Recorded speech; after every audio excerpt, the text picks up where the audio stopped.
Dave Dayen. Right on. Right. Thank you, Bill.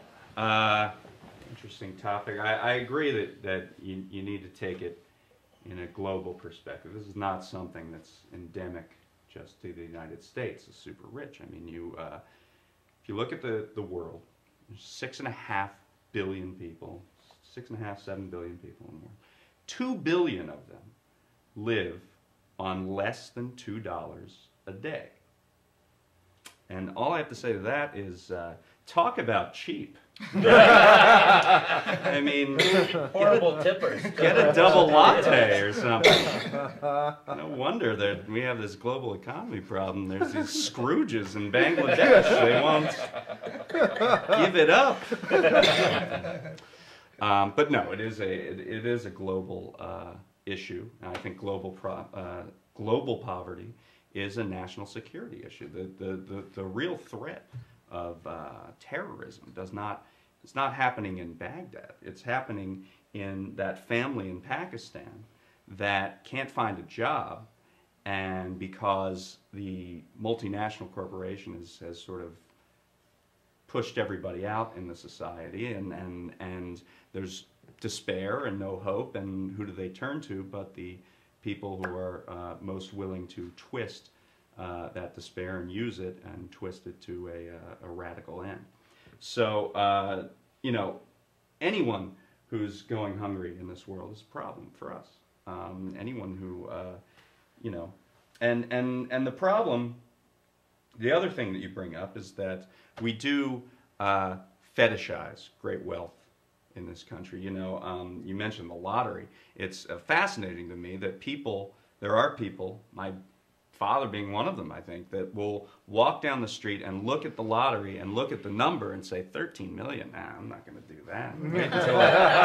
Wait until it hits 50 million. What am I going to do? Wait until my $1 is worthwhile. Can't go into it. So we think of ourselves as an aspirational people. You know, we consider ourselves that, you know, this land of opportunity, anyone can be super rich. And any time that you talk about the plight of the poor in this country or globally or whatever, you say you're playing class warfare. That is always what you hear from the other side. And, you know, the retort to that is, well, you declared war on the middle class. You declared war on us, you know? I mean, why is it suddenly a negative thing? And you know who the rich hate more than anyone? Is the poor people that became rich. That is the true thing. And the perfect example, and it's happening, you know, we're in a presidential season almost, close, is John Edwards and what they have used sort of against him. John Edwards is a guy who talks about poverty in this country and globally all the time. He was a poor person. He was the son of a mill worker. They didn't have a lot of money. Through the strength of his intellect, he grew up, became a lawyer, trial lawyer, helping other people, made money off of that, became a very wealthy person, and then now has decided to run for president and wants to use the issue of poverty and really lift people up. And immediately the media and people who are skeptical of this say, well, how can you be involved with poverty? How can you care about poverty if you're so rich? And he said, you know, wouldn't it be worse if I got rich and I didn't give a shit? You know, like, wouldn't that be? Why do you attack me for, you know, playing the game as it's supposed to be played and then giving back? And then they make fun of his, hey, you got a $400 haircut. Well, he can afford a $400 haircut. What's the big deal?